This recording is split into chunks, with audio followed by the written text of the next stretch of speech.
Sciatica, spondylitis అన్ని రకాల వెన్నుపూస సమస్యలు, కీళ్ల వ్యాధుల సమస్యలకు 100% శాస్త్ర పరిష్కారం కొరకు Neocare homeopathy. Hello guys, welcome to Suman TV. నేను మీ నందు. ప్రస్తుతం మనతో పాటు స్టూడియోలో జేఎస్ శాస్త్రి గారు ఉన్నారు. ఈయన ప్రముఖ ఆధ్యాత్మికవేత్త. రేపు తొలేకాదశి పండుగ కాబట్టి చాలా మందికి కొన్ని డౌట్స్ ఉంటాయి. తొలేకాదశి ఉపవాసం ఎలా చేయాలి, పేలపిండి తినకపోతే రాక్షసులై పుడతారు అని పెద్దలు చెప్తూ ఉంటారు. మరి ఇవన్నీ ఎంతవరకు నిజం ఏంటనేది ఆయన మాటల్లో అడిగి తెలుసుకుందాం. నమస్తే గురుజీ. నమస్కారం అమ్మా. గురువు గారు, తెలుగు వాళ్ళకి పండుగలు స్టార్ట్ అయ్యేదే తొలి ఏకాదశితో అంటారు. అసలు ఈ పండగ ప్రాముఖ్యత ఏంటి, ఉపవాసం ఎలా చేయాలి? నేను ఇప్పుడు ఆడియన్స్ కి చెప్పినట్టు పేలపిండి తినకపోతే రాక్షసులై నిజంగా పుడతారా? శ్రీ గురుభ్యో నమః. శ్రీ మహాగణాధిపతయ నమః. శ్రీ మహాసరస్వత్యై నమః. హరి ఓం శ్రీమాత్రే నమః. మహావిష్ణు స్వరూపమైనటువంటి సభకు ముఖ్యంగా తొలి ఏకాదశి అనేది చాలా ముఖ్యమైనటువంటి వ్రతం. దీన్ని ఎలా మనం తీసుకోవాలి అనుకుంటే ఈ తొలి ఏకాదశిని ముఖ్యంగా మనకు కర్కాటక సంక్రమణం అనేటువంటిది ప్రధానంగా తీసుకుంటాం. అంటే మనకు ఉత్తరాయణము దక్షిణాయనం అనేటువంటి రెండు కాలాలు ఉంటాయి. 6 నెలలకి ఉత్తరాయణము, ఇంకో 6 నెలలకి దక్షిణాయనం అనేటువంటిది ఉంటుంది. ఈ ఉత్తరాయణ దక్షిణాయన పుణ్యకాలాల్లో చాలా ప్రాముఖ్యమైనది పుణ్యకాలం అంటే దానం ధర్మం చేయటం అనేది చాలా ఉత్తమమైనది. అయితే స్నానం ఇవన్నీ కూడా ఈ యొక్క దక్షిణాయన ఉత్తరాయణ పుణ్యకాలాల్లో చేస్తుంటారు. అలాగే ఈ తొలి ఏకాదశి ఏంటంటే దేవతలకి సూర్యోదయం వేళ సంక్రాంతి సంక్రమణం అయితే, మనకు మకర సంక్రమణం అయితే, ఈ కర్కటక సంక్రమణం దేవతలకి రాత్రి సమయం అవుతుంది అని. ఈ రాత్రి సమయం అంటే మీకు ఈ తొలి ఏకాదశికి తొలి అంటే మొట్టమొదటి పండగ అని చెప్పి ఎందుకు వచ్చింది? కారణం ఏంటంటే మనము ఈ 6 నెలలు ఉత్తరాయణ పుణ్యకాలం వరకు శుభకార్యాలను పిరివిగా జరుగుతూ ఉంటాయి.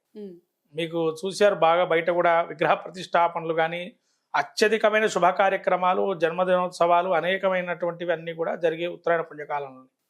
ఈ దక్షిణాయన పుణ్యకాలంలో ముఖ్యంగా మనం అన్ని కూడా వ్రతాలు, నియమాలు, నిష్టలు ఎక్కువగా ఉండేటువంటిది.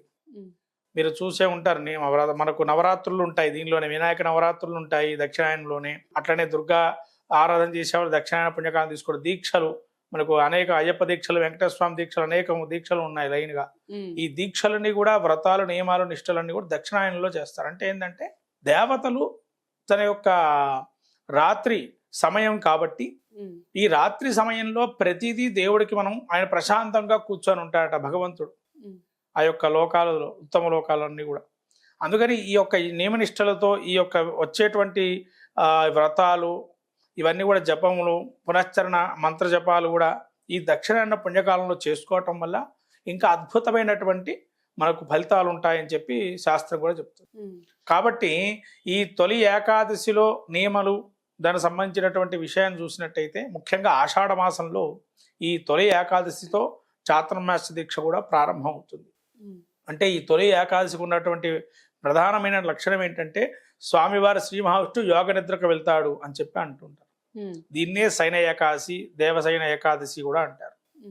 అంటే ఇక్కడ ఏంటంటే ప్రతి ఒక్కరు కూడా కాలం మారుతుందమ్మ. ఇక్కడ మనకి ఈ కాలం వర్షాకాలంలో వస్తుంది, దరిదాపు వర్షాకాలం. అంటే కాలం మారినప్పుడు నియమలు, నిష్టలు అంటే మన యొక్క శరీరంలోని లక్షణాలన్నీ కూడా చేంజ్ అవుతుంటాయి ఆ సమయానికి తగ్గట్టుగా. మరి ఆ సమయాన్ని మనకు వర్షాకాలంలో అందుకనే ఎక్కువగా ఆకలి కానీ దెప్పిక కానీ తక్కువగా ఉంటుంది. ఎందుకు అంటే ఈశ్వరుడు కూడా అందుకనే దీనికి సంకల్పించాడు. ఏంటంటే మనం ఇప్పటివరకు ఎండాకాలంలో చల్లటి పదార్థాలు తీసుకున్నాము, అనేకమైనటువంటి పదార్థాలు తినటకు తీసుకున్నాం. ఇంకా ఇక్కడి నుంచి ఏంటంటే దాన్ని మళ్ళీ మనం ఒక కంట్రోలింగ్ సిస్టంలోకి శరీరాన్ని తీసుకురావాలి అని అంటే ఇక్కడి నుంచి యజ్ఞాలు, యాగాలతో పాటు ఈ నియమనిష్టలు చేసుకోవాలి. ఇలా నియమనిష్టలు చేయటం వల్ల మీరు అడిగారు ఇందాక పేలపిండి తినచ్చా తినకూడదా అనే దానికి. పేలపిండి అంటే లైట్ ఫుడ్ అమ్మ. యాక్చువల్గా మనకు శాస్త్రం ఏం చెప్పిందంటే పేలపిండి అనేది లైట్ ఫుడ్. అంటే అది ఎట్లా ఉంటుంది, మీరు పేలాలు కూడా మీరు చూసి ఉంటారు, నీళ్ళల్లో వేస్తే కూడా తేలుతుంటాయి అవి. పేలాలు నీళ్ళల్లో వేసినా తేలుతుంటాయి. ఈ పేలపిండి అంటే దేనికి లక్షణం అంటే ముఖ్యంగా ఈ వరి పేలాలు ఇవన్నీ కూడా లక్ష్మీ పూజకు వాడుతూ ఉంటారమ్మా. మీకు దీపావళి సమయంలో లక్ష్మీ పూజ చేస్తూ ఉంటారు. ఆ సమయంలో వరి పేలాలు అనేటువంటివి వాడుతూ ఉంటారు. ఈ వరి పేలాలు అట్లనే గణపతి హోమానికి కూడా వాడతారు. ఇది లక్ష్మీప్రదమైనటువంటివి. అంటే ఈ అమ్మవారికి, లక్ష్మీదేవికి లాజా పుష్పాలు అంటే దేవతలకి పుష్పాలు ఏవైతే ఉంటాయో అవన్నీ కాకుండా ఇవి ఈ పూలతో అర్చన చేసేవాళ్ళు అప్పటి కాలంలో అని చెప్పి మనకు శాస్త్రం చెప్తుంది. అందుకని ఈ పేలపిండి, బెల్లము అనేటువంటిది తీసుకోవడం దాన్ని బాగా నూరి పొడిలాగా చేసుకొని బెల్లం కలుపుకొని ఈ పదార్థాన్ని తినమన్నారు. ఎందుకంటే ఆహారం అనేటువంటిది మన లోపల ఉండాలి.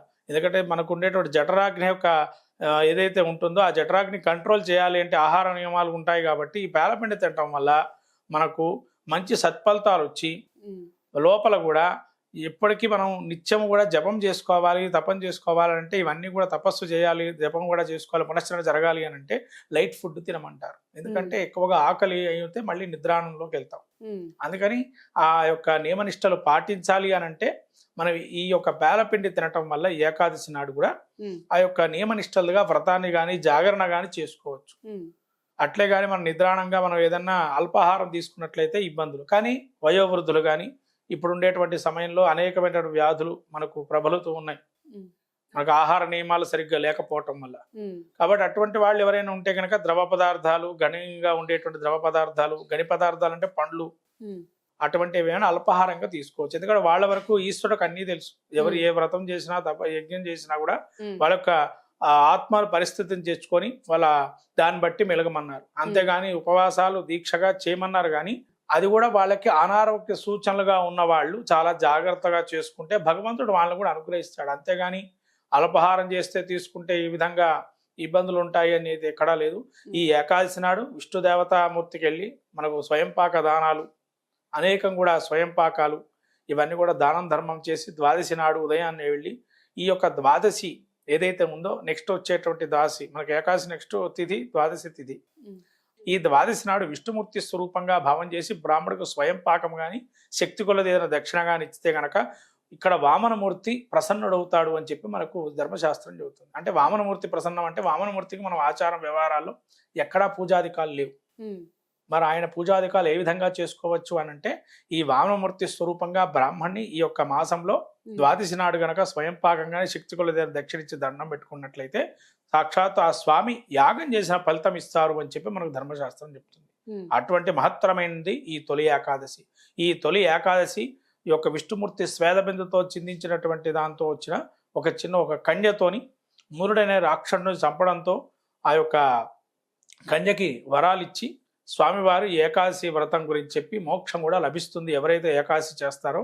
ఇక్కడి నుంచి ప్రతి 24 ఏకాదశులు మొదలు పెట్టుకొని ఈ యొక్క ఉపవాస దీక్షలు చేస్తే గనక వాళ్ళందరికీ కూడా ఆ స్వామి అనుగ్రహం కలిగి సకలమైనటువంటి ఇబ్బందులు ఏవైతే ఉన్నాయో తొలగిపోయి మోక్షం ప్రసాదన అనేది కూడా ఇస్తారు అని చెప్పి మనకు చెప్తున్నారు ధర్మశాస్త్రం.